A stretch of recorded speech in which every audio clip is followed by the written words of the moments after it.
So believe it or not, LaMelo Ball is actually not the number one story in this line. LaMelo Ball is not number one over Kelly Oubre, over Miles Bridges, over what Terry Rozier was able to do. He was impressive down the stretch, but still got a triple-double. And this is kind of what we talked about at the beginning of the season, where we see these crazy passes in the paint to a Mason Plumlee. We see him like 2-3 times a game. We're going to get not bored with it by any means, but we're going to take it for granted. It's just going to be, well, he does this all the time. What do you want us to do? Like, do we need to are we going to have to show all of this excitement for every single pass? This has become so commonplace, but yet this is what he does, and now he gets a triple-double.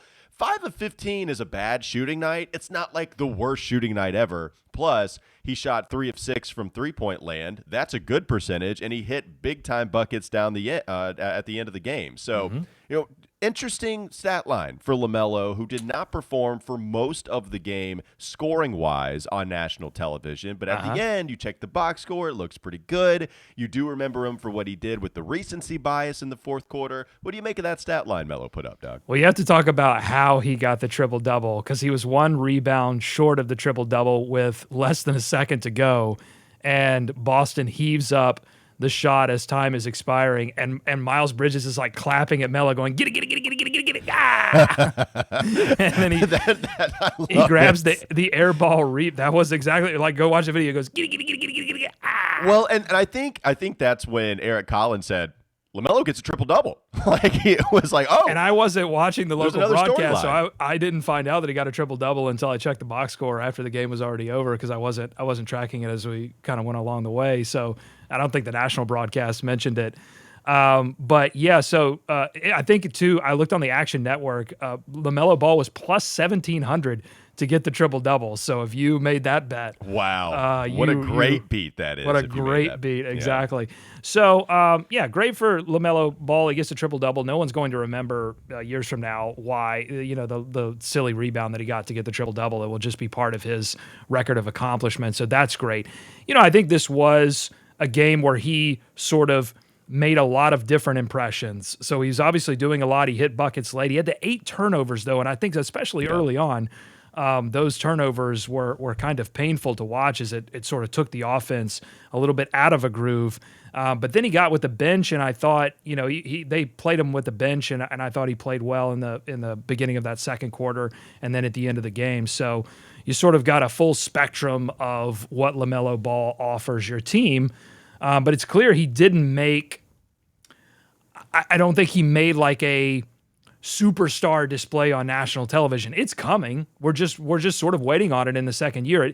He's going to make those splashes in different games. It just didn't happen in front of a national TV audience this time. Well, and we did kind of see it last year when you go back to the last national television win for the Charlotte Hornets. They beat the Pelicans, and it was the Ball brother showcase, and LaMelo played well. And that's one where right on. I mean, that was really early in the season too with LaMelo.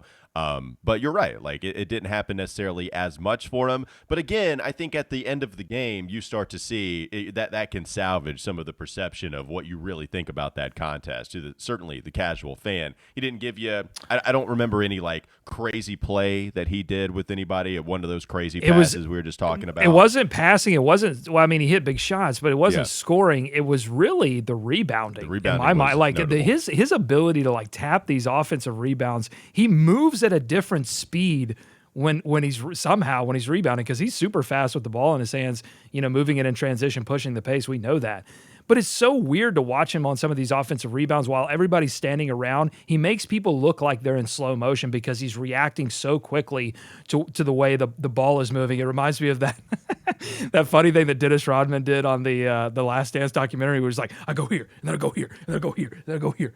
Like, that's what, like, LaMelo was just like moving faster than anyone else. His instincts for where the ball is going to be are amazing, and it's so fun to watch that. Well, and I get that too, because he sees an opportunity immediately. This is somebody that talks about how many times out of 100 possessions do you want to run a break. He says every single one of those, and he plays possessions. Like it. Yeah, he does. And so when he gets the basketball in his hands immediately off a missed shot, he's looking to go, and I think that gets the juices flowing for all the other players on the court at that time. So great to see LaMelo Ball at least get the triple-double.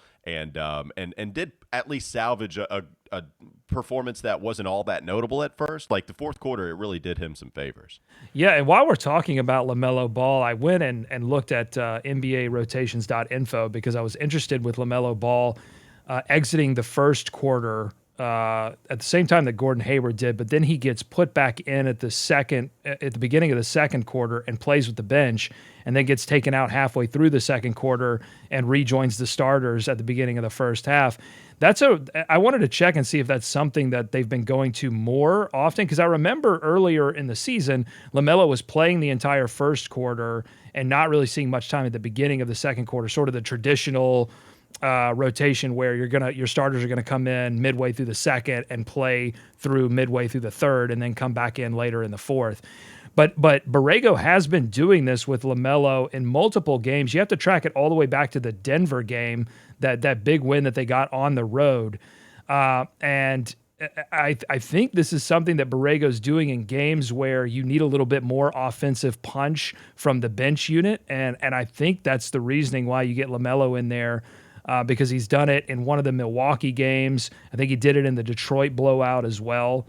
In the Detroit blowout, that was traditional. I think in the second Milwaukee game, he went to that LaMelo Ball rotation. So just kind of something interesting to watch. He's oscillating LaMelo's minutes between the traditional starter role and this like hybrid. And you'll see that I feel like LeBron does this a lot, where they'll get like LeBron in with the bench unit, and it doesn't necessarily mean that he's going to be the featured player, but he makes things happen for other players, and I think that's what you're seeing there. Well, I mean, if you talk about just who's going to run the offense, Cody Martin is a nice secondary ball handler, but it really helps to have LaMelo with the Kelly Oubre. It helps to have LaMelo with the Jalen McDaniels, the PJ Washington. You need some ball handling out there, especially if you're not going to play Ish Smith, especially if you're not going to play James Bouknight, who's more so of, at least at this point in his career too, a secondary ball handler, more of a combo guard than a real point guard who isn't playing anyway because he's a rookie. It makes sense to want to put LaMelo out there, somebody that can maximize everybody's skill set as much as possible,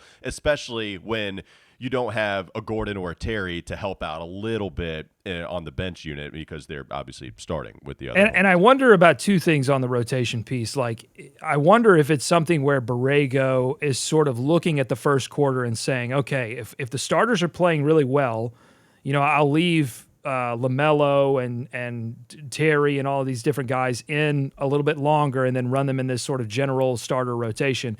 And if I think I need a little bit of punch in that at the beginning of the second quarter, then I can, take LaMelo out, maybe take Terry out, somebody else out, and then play them in the second quarter. Or if it's a situation where you're playing a team that is going to be defensively minded, and you feel like in that beginning of the second quarter period when they're putting in their bench unit, you feel like you can get a little bit more punch there.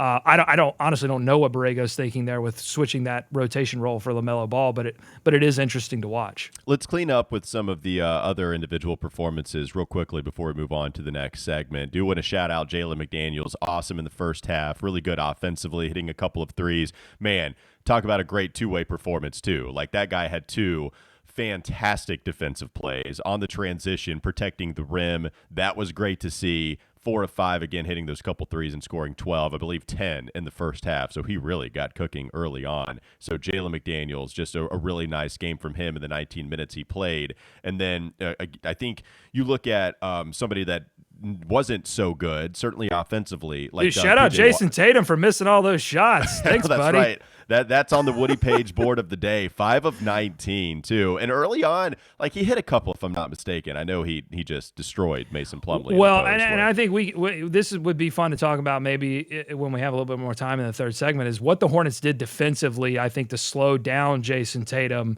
It was, again, a team defensive effort. They played a ton of zone, and everybody was focused on not letting Jason Tatum get going early at the rim. Like, he missed several shots at the rim, and I think that helped kind of take him out of the groove for the rest of the game, where he was missing 3 after 3 after 3 and giving the Hornets opportunities to extend their lead. Yeah, 0 of 7 from the perimeter for Jason Tatum. Jaylen Brown was 2 of 11 from three-point land. Did hit a big shot down the stretch. Dennis Schroeder also. Get out of here, Dennis Schroeder. He had a pretty nice game for the Boston Celtics. Schroeder kills the Hornets. I remember there was one game, I think, when he was with Oklahoma City, Absolutely. where he just absolutely scorched the Hornets. So I was just sitting there, my gluteus muscles were clenched whenever Schroeder got the ball. Like, please don't kill us. Well, and it's classic. Romeo Langford kind of helped them hang around in this game too. You just see those obscure guys help the opposing team keep in the game with the Charlotte Hornets. All right, let's move on to the next segment, not before we talk about Built Bar. It's the new year, so that means New Year's resolutions. And if yours is about getting fit or eating healthier, make sure you include Built Bar in your plan. Built Bar is the protein bar that tastes like a candy bar, maybe even better than a candy bar, but it makes it easier to stick to your resolution because it tastes so good. You'll want to eat it, unlike other protein bars, which can be chalky, they can be waxy, none of the adjectives that describe what is tasty and good for you. This one, Built Bar, high in protein, high in fiber, but low in calories and low in sugar. So go to Built.com, use promo code LOCKED15, and get 15% off your order. Use promo code LOCKED15 for 15% off at Built.com. Let's continue to talk about the size of this win. How big was it for the Charlotte Hornets? And put some finishing touches on this edition of the Locked On Hornets podcast. This is Locked On Hornets. All right, so we've got Al, or we've got the question how. Like, how did Miles do that? Can you help us end this debate with so much, an unbelievable amount on the line? Doug, I respect you to the nth degree, but Walker, I'm telling you, every single person who saw that reacted that way. Some of us just are tighter than others, and I just had to release this from my body. It's time for more of the Locked On Hornets podcast.